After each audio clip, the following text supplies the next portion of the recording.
तो दोस्तों, आज की इस हमारी कहानी का नाम है गरीब वर्सेस अमीर माँ बेटी का रमजान। अम्मी जान, सुबह होने से पहले हमारे लिए आप क्या क्या बनाओगे? अरे बेटी, अब तुझे क्या बताऊं, जो कल रात हमने खाया था वही सुबह सहरी में खा लेंगे। लेकिन अम्मी जान, सुबह की सहरी तो अलग से ही बनाई जाती, तो आप हमें रात का क्यों खिलाना चाहती हो? क्योंकि सहरी बनाने के लिए मेरे पास घर में राशन भी नहीं है और ना ही मेरे पास पैसे हैं। अपनी अम्मी की बात सुनने के बाद फातिमा चुप हो जाती है और आराम से सो जाती है। जैसे सुबह के 4 बजते हैं, हिना और फातिमा सुबह की सहरी करके नमाज पढ़ लेते हैं। अम्मी जान, नमाज तो हमने पढ़ ली और सहरी भी खा ली। क्या आप मुझे बताना चाहेंगे कि रात के इफ्तार में क्या बनाया जाएगा? बेटी, ये तो मेरी मालकिन के ऊपर निर्भर करता है। अगर वह आज मुझे पैसे दे देंगे तो मैं कुछ अच्छा बना दूंगी, तुम चिंता मत करो। हिना ऐसा कहने के बाद काम करने के लिए चली जाती है। जाने से पहले वो अपना बुर्का पहन लेती है और अपनी मालकिन के घर पहुंचकर बुर्का उतार लेती है और काम में लग जाती है। अरे हिना, तुम आ गई, चलो जल्दी से घर की साफ सफाई कर दो। हिना अपनी मालकिन के कहने पर घर की साफ सफाई अच्छे से कर देती है, जिसके बाद वो नफीसा से कहती है, मालकिन, मैंने साफ सफाई अच्छे से कर दी है, बस अब रात के इफ्तार की तैयारियां करनी होंगी। चलो अच्छी बात है, मैं बाजार से जाकर रात के इफ्तार के लिए सामान ले आती हूँ। ठीक है मालकिन। इधर नफीसा बाजार से सामान लेने के लिए निकल जाती है तो हिना बाकी के बचे हुए कामों को करने लगती है। वहीं दूसरी तरफ हिना की बेटी फातिमा अपनी बहन नाजिमा के साथ और अपनी सहेली नूर जहां के साथ खेल रही होती है।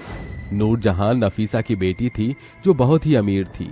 अरे, तुम दोनों ने ऐसे कपड़े क्यों पहने हैं? तुम्हें पता है ना, रमजान का महीना चल रहा है। इस समय तो तुम्हें नए नए कपड़े पहनकर घूमना चाहिए था। नूर जहां, तुम्हें पता है ना, शायद हम लोग बहुत ज्यादा गरीब हैं और हमारी अम्मी जितना कमाती हैं उतने में सिर्फ घर का खर्चा ही चल पाता है। नूर जहां, तुम्हारे अब्बू तो तुम्हें सहरी और इफ्तार पर पैसे भी देते होंगे। हाँ, तुमने सही कहा, सभी लोग मुझे बहुत सारे पैसे देते हैं, अम्मी जान, अब्बू जान और मेरी खाला भी। हाँ हाँ, चलो अब फातिमा, हमें घर चलना चाहिए। दोनों बहनें अपना मुंह लटकाकर वापस घर लौट आती हैं। देखते ही देखते शाम हो जाती है और हिना नफीसा के लाए हुए सभी सामानों से अच्छे से इफ्तार बना लेती है। सारा का सारा काम हो ही गया। जैसे ही ये सभी लोग इफ्तार कर लेंगे, उसके बाद मैं भी घर चली जाऊंगी।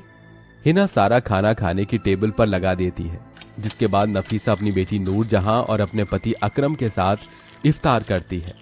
देखते ही देखते आधे से ज्यादा खाना तो वो बर्बाद ही कर देते हैं और सारा खाना नफीसा फेंकने के लिए कह देती है। हिना, हम सब ने अपना इफ्तार कर लिया है, अब एक काम करो, ये सारा फेंक दो, क्योंकि सुबह की सहरी तो दोबारा से ही बनेगी।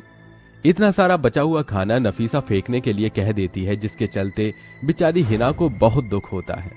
अल्लाह, ये कैसा रहम है तेरा, एक के घर पर खाने का एक दाना तक नहीं तो दूसरे के घर पर खाना बर्बाद किया जा रहा है।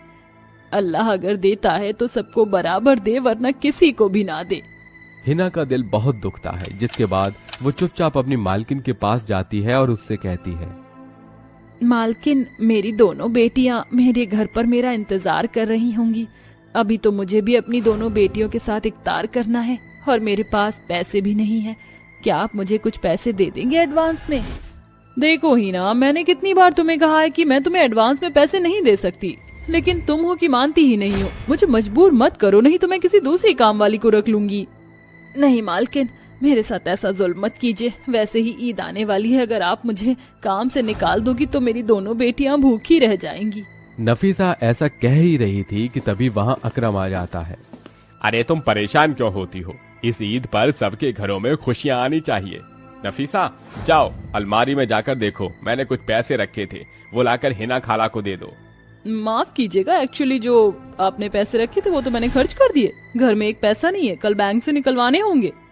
हिना, मुझे माफ करना, तुम एक काम करना, कल सुबह सहरी के बाद मुझसे पैसे ले जाना। बेचारी हिना का बहुत ज्यादा मुंह उतर जाता है। वो मायूसी के साथ वापस अपनी दोनों बेटियों के पास पहुंच जाती है। उस दिन उनके घर पर इफ्तार करने के लिए एक दाना भी नहीं था, जिसके चलते वो तीनों माँ बेटी एक गिलास पानी पीकर सो जाती है। लेकिन रात के समय नाजिमा और फातिमा दोनों को ही नींद नहीं आती। अम्मी, मुझे नींद नहीं आ रही। बेटी, अल्लाह का नाम लेकर सो जाओ, नींद आ जाएगी। अम्मी, हमारी ये सारी परेशानियां कब खत्म होंगी? बेटी, अल्लाह की नजर हमारे ऊपर पड़ेगी।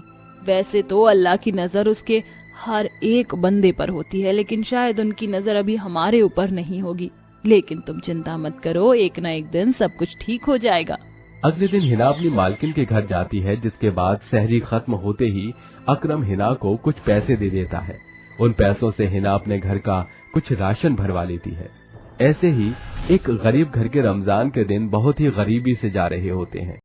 तो दोस्तों, जैसा कि यहाँ तक आपने देखा कि ये लड़की और इसकी माँ कितनी ज़्यादा गरीब हैं, और जहाँ ये काम करने जाती है उसकी मालकिन बहुत ही ज़्यादा अमीर है, और वो इफ्तार के टाइम जो खाना खाती है उससे जो बच जाता है उसे फेंकने के लिए कह देती है।